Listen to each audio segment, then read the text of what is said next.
What is going on, guys? Tempo Trades. In today's video, I'm going to show you how I would go from $100 to $1,000 and even beyond, just using a little investment, using prop firms and trading futures. All right, guys, so we are going to start with my funded futures. This is the prop firm I would try this challenge with. Basically, right now, if you use code Tempo, you can get this account right here, the Starter Plus, for only $100. And if you're a new user, just for this month, first time users, 50% off. So this account would turn into like a $60 account. Now with this account, there's no activation fee. So whatever you pay upfront is what you pay for the full account. Let's walk through how I would get this done.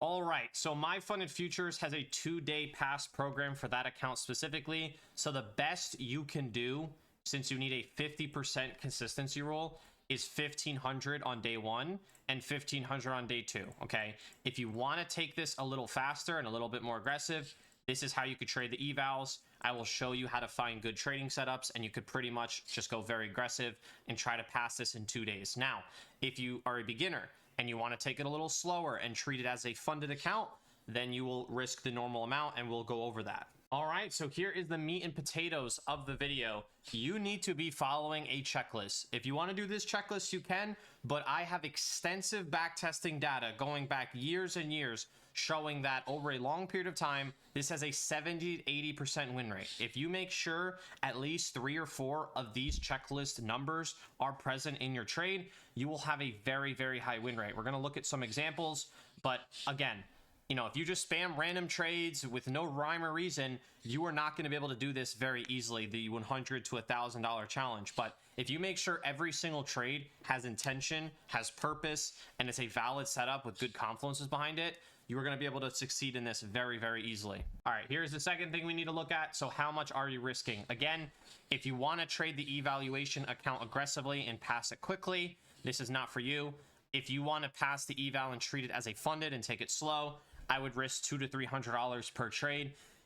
Assuming you have a pretty good trading week and you follow the checklist like I told you, this should take you about a week to 2 weeks to pass. Okay, so now let's fast forward 2 weeks. Let's assume you pass the eval, whether you did it aggressively or whether you did it slowly. You have the funded account. You are all in for about $60 to $100, depending on which code you used.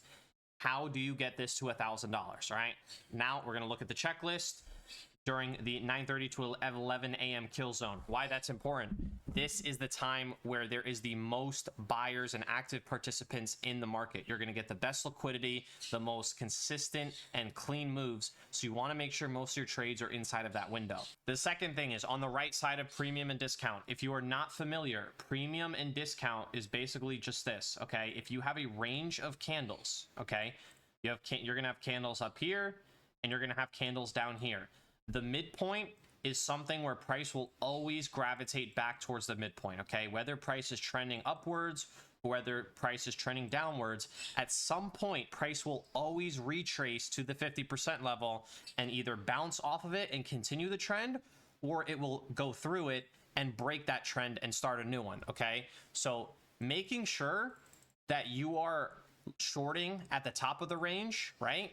And longing at the bottom of the range is going to give you additional confluence and increase your win rate, because that is a good value play.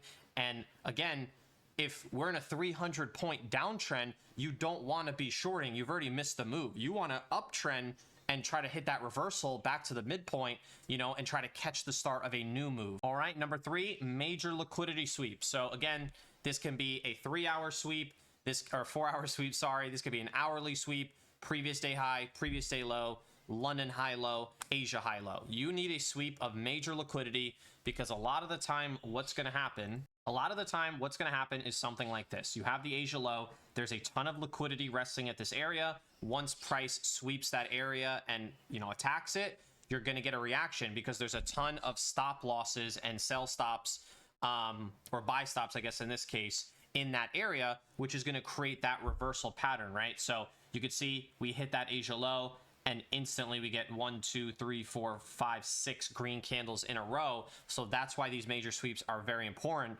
Yes, internal sweeps can work, like little 1-minute sweeps or whatever, but they are not as consistent.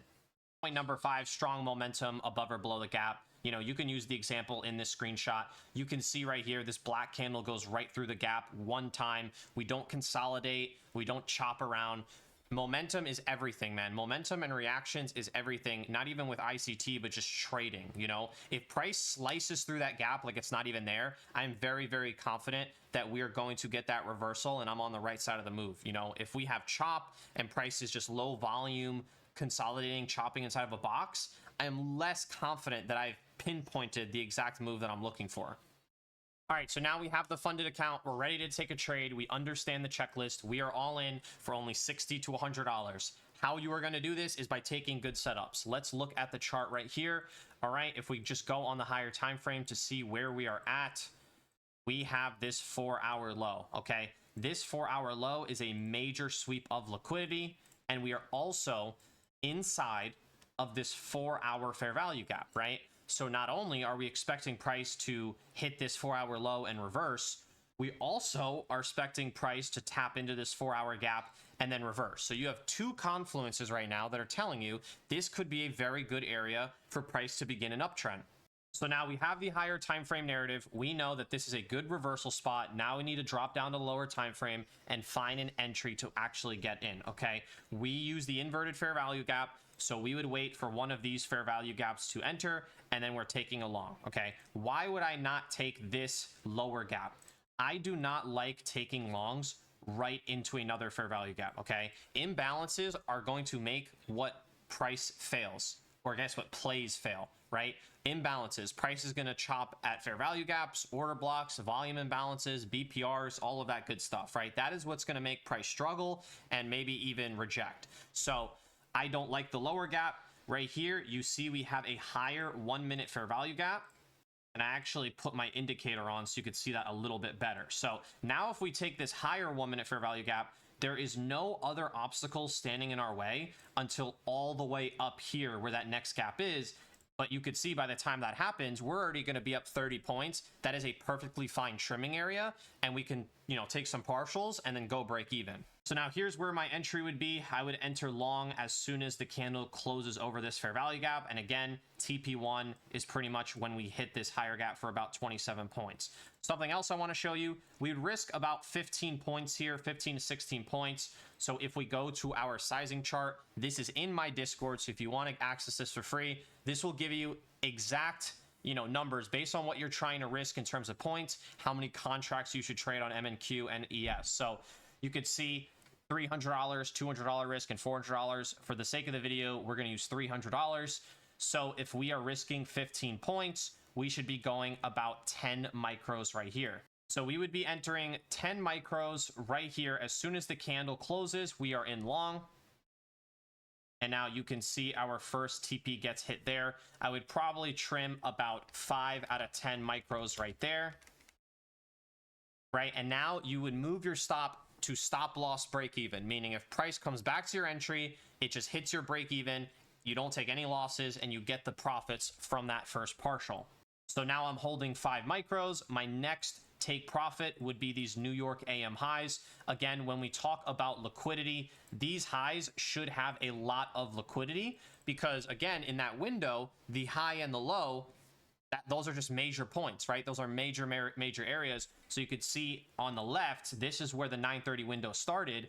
And this is the highest point we've put in since that window started. So this is a really good target. This would be at about 64 points in profit.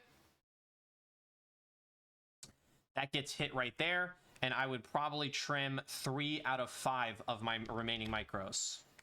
Now we're in with only 2 micros left. We had 10, we're down to 2. My final take profit would be 50% of the daily range. As I mentioned before, when we were looking at our checklist, the daily range is something price is going to want to retrace to, and a lot of the time it's going to bounce off. Yes, it can go through, but I'm playing probabilities here, and more often than not, it's just going to reject. So that's where my final target would be, and that's where I would take the remainder of my contracts. It hits right there, right?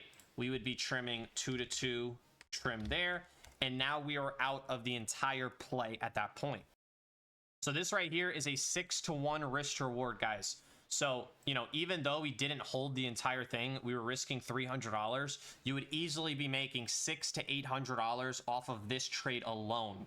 Before anyone says this was just a hindsight trade and I didn't take this in real time, I actually traded this live on my stream today. I go live with my community every single morning. So at 9:56, I actually called out that I love the reversals. And 9:56, if we just go to the chart, was all the way back down here. So the move hadn't even happened yet at this point.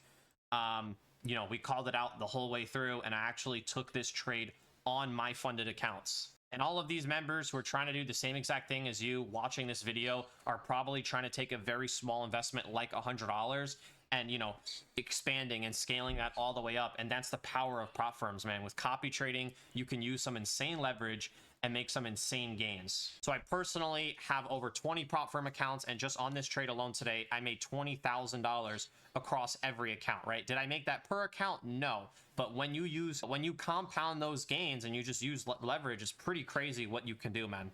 All right, and that is pretty much it for the video. Again, use one of those cheap prop firms. There's a ton of sales going on. Create a checklist or stick to your own checklist. Make sure every single trade you take fits that checklist, and as long as you take great trades with good risk rewards, you will be fine in the long run. Okay, so this is how I would personally go from taking $100 investment to $1,000 and beyond. You got to use prop firms, you got to scale with copy trading, and you know, I can do it.